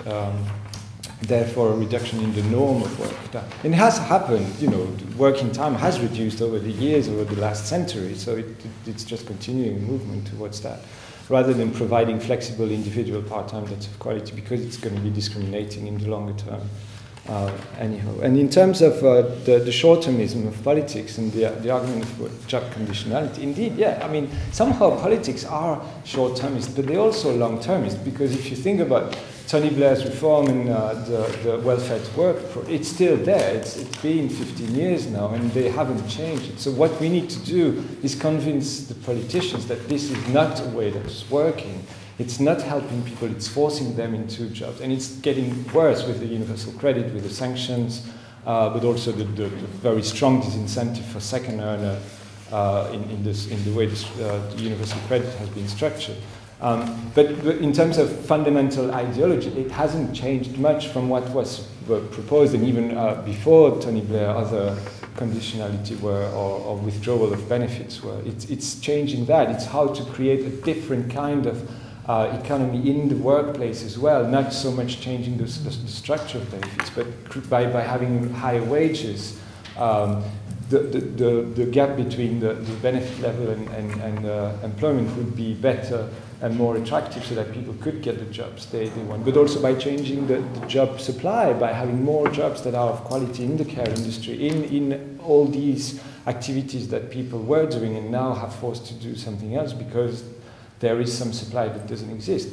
In fact, the government cuts, but also in other, it could be provided by the non-profit sector, as long as it's supported financially by all the actors. So there is a change of culture to be had, and we're starting the movement. I mean, we haven't started anything, it started ages ago. If you want to come back, just because it's the final 5 minutes of questions and answers, I've stood up in case I've missed you, and you've desperately want to say something and ask the question. Now I'm going to take 3 in a row. I need you to keep your questions short, smart, and we'll attack them. Anybody want to ask a question? The final 3. Ask 3. Vicar, please. And the lady here, right in front of me. And final question. Lady, I do apologise, Viv. The purple necktie. In this order, please, quickly. Hi, my name is Kirsten Garland, and I lead the multi-trade chaplaincy for the business community in Canary Wharf. I have a question about human dignity. We've talked a lot about processes, we've talked a lot about economic units, we've talked a lot about unfairness in terms of zero working hours. But actually, for me, we need to be thinking about an economy that values people and their way of life with human dignity, rather than valuing an economy as a wealthy productivity outlet. And my question is actually, where do we put human dignity and fairness and justice practices? Next question.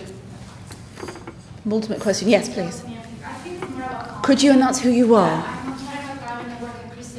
Would you be so kind as just to say that slow so you can... please stand up so you can say your name again. Cathedral, and I work at Christian Aid. And we work on many of these issues, both from an international development perspective. So I just wanted to kind of maybe just a comment on this, because I think that, I don't know if people in the room are aware, but basically the Millennium Development Goals, which are where the International Development Policy Framework are coming to an end, and new goals are being negotiated, which will have a universal, will be a universal agenda, which means that countries, rich countries such as the UK, will also be bound by this commitment.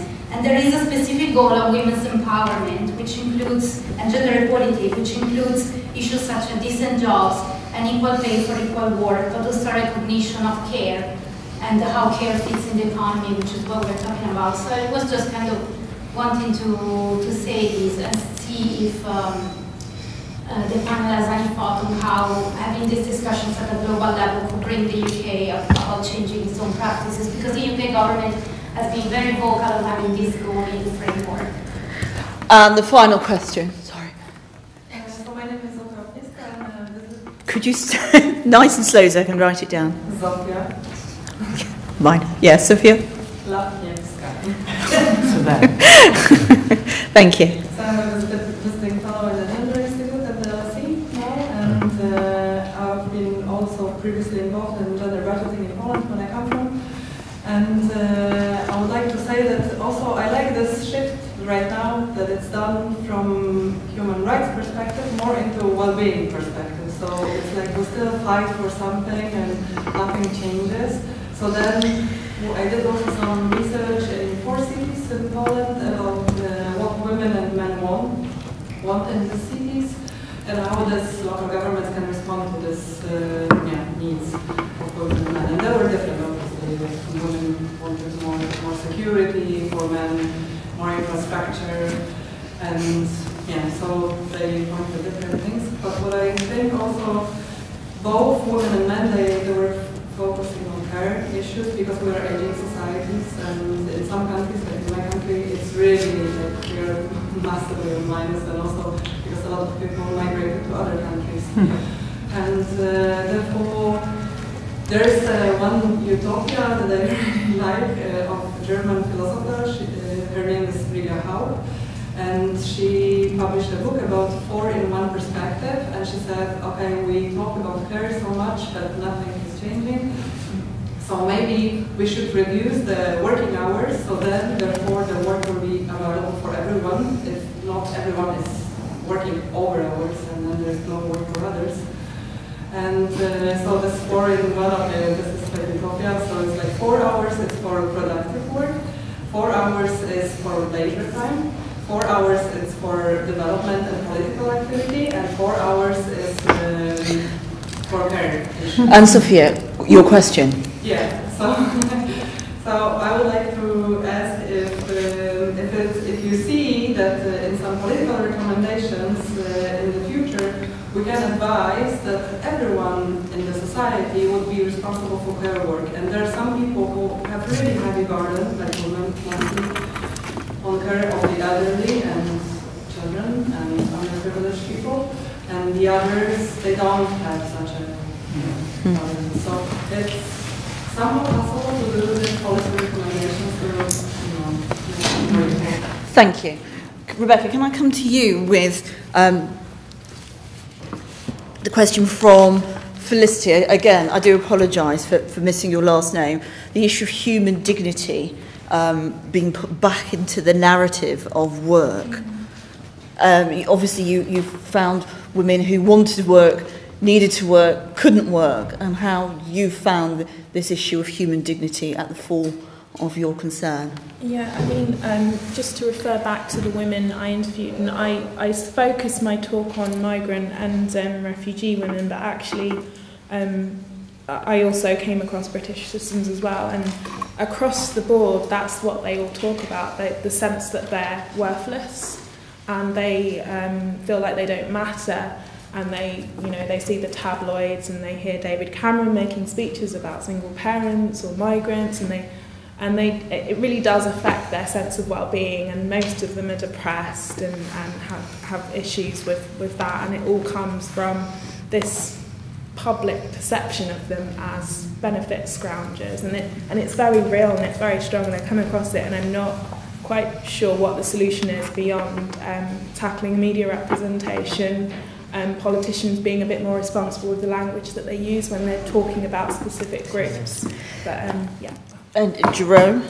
Yeah, I can join the 3 points actually. I think the aspect of dignity, fairness and justice is central to this idea of some activities are outside the scope of the market. The government is responsible for providing justice, fairness and dignity for all of us, and changing the way we have our caring activities, but also non-economic activities for international development and for this idea of changing the way we work and the way we use our time is important. But in terms of time, it's not just freeing time for us to do more care. Care is not just about spending time. It also needs a lot of qualifications. There are lots of caring activities that can't be done just by freeing time for women and freeing time for men, be it parents or towards elderly people. It needs a lot of effort, it needs qualification, and it needs reward. So it's not just reducing working time in order to care more. It's also providing care by a public service of qualified people needs to be set and guaranteed for the future to preserve dignity and to preserve intergenerational justice in terms of development goals and all that. And again, Chana, I do apologise, I didn't have time to take your last name down. Chana from Christian Aid, you quite rightly highlight this issue of the international legislative framework that we need to consider so that countries are accountable. And again, you're aware that the Women's Resource Centre coordinated on the last occasion the CEDAW responsibility and did a shadow report to support, well, to highlight the government in action there. I'm going to ask Vicky to answer your question. Oh, I'm not completely certain that I can, but I do know there are quite a lot of sort of international conventions that are just completely ignored in this country. So we've got to bear that in mind, particularly one which the number of signatories about not putting women in prison, for example, and separating them from their children. That's all forgotten in individual places. So I don't hold. I mean, it's good reminding people of Millennium Development Goals. Absolutely, but one needs to keep on doing it because they're often forgotten, I'm afraid, even though one may have signed them. One interprets these things very much in a different way. But I do want to go back to one particular issue, which is the pay gap. Dignity and all that sort of stuff is absolutely essential. Fairness, absolutely essential. But often you win the arguments at the end of the day because you put the economic case. We want an economy that's growing. Of course, we want it to be done to grow in a certain way that satisfies all sorts of requirements that we all have, sustainability, care, and all that sort of stuff, and a fair society. But nevertheless, we won't be able to pay for many of these things if we don't actually grow. And that argument resonates with government. So if the arguments are put there for in a way that encourage them to think about it a little bit more, then we might see some change. And indeed, the reason, we've seen the huge pay gap, which of course reduces spending power for women, puts lots of kids into poverty and all that sort of stuff. 60% of that pay gap that materializes in your late 30s and 40s is due either to coming back part-time after children or not taking a bit of time off, and then therefore you can never recover it. And that is huge. So it's what we call the motherhood trap in a way. And the Forces Society has done a lot of work on this and has explained why this happens. Of course, you can, through pressure and highlighting the loss to the economy of that type of pay, the skills that people lose from trying to come back and then be pushed into other areas. And I keep saying people go to lower skill levels, and people can say, well, where is your evidence for this? There is a bit of incredulity about this, and yet we know it's true. So the more of that evidence we can also bring together to make the point, then the better it would be. But we can't get out the fact that women produce. We may not produce as much as we did before, but we certainly do, and that is why it links back to the quota system, I'm afraid, which is that we have to be able to allow these women to come back to the right skill levels. And if you fix it within the firms and they realise the business case for keeping these women in, who they have trained themselves and then disappear, huge loss to them, then they will also have different practices there. And if you sort of force them to do that in a way, it's extraordinary they don't realise it immediately. Lots of them do, but not all of them. But if you don't force them to do that, then we're still going to have to wait an awful long time, just as we were saying, for sort of decades, if not centuries, before all these things are turned around. And finally, it's 4:10. We've been here a very long time. We are going to break now for refreshments. However, would you ensure that if you have a business card, you may not have enough to go round. If you've got a camera phone, take a photo, keep it, share it.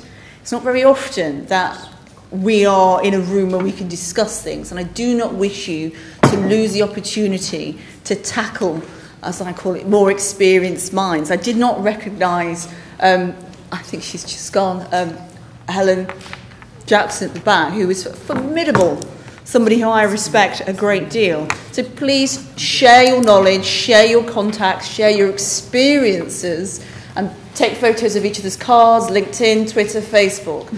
But importantly, it's important that the gender gap is real in this economy. Those in your 20s and 30s, I cannot shake you enough to wake up to realise that it exists, and you may not feel it now, but you will in the future, because those of us who are more senior have definitely felt it and can inform you of that. But importantly, you must be aware to campaign and mention it. Ensure also that you are applying for the non-executive and the executive roles.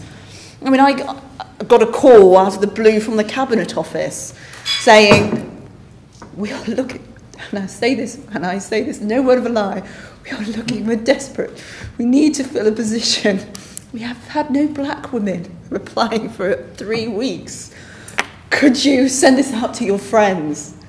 Yes, I would, and yes, I did.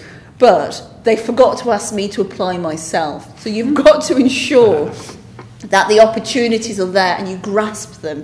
If you're in your 20s, look at the non-executive positions on the Cabinet website. Yes, they're low. They are working as a prison visitor. They are working in a hospital on a board. But get on those boards. Get energised. Get responsible. Because the irony of why I'm here today is that when I dropped out of public life and I wished to drop out, Vivian at the back refused to let me resign my trusteeship of the Women's Resource Centre. So at one point, this was my only connection to public life and the world of work for about 3 years whilst I looked after the twins. So ensure that you remain engaged throughout your maternity leave. Make sure you keep up with the world of work. Do not resign. That's what maternity leave is for. That's what we fought for. So ensure that you remain connected to the world of work if you have children, whether it is, as Tom said, part-time. Don't let anybody call it part-time if this is what you have to call it and change the nomenclature. Remain an economic person to remain economically valued. Thank you very much. Would you also like to thank the illustrious panel that I have with me, and also our hosts, of course, the St Paul's Institute, the Women's Project Group, and the Women's Resource Centre. I'm grateful, and thank you.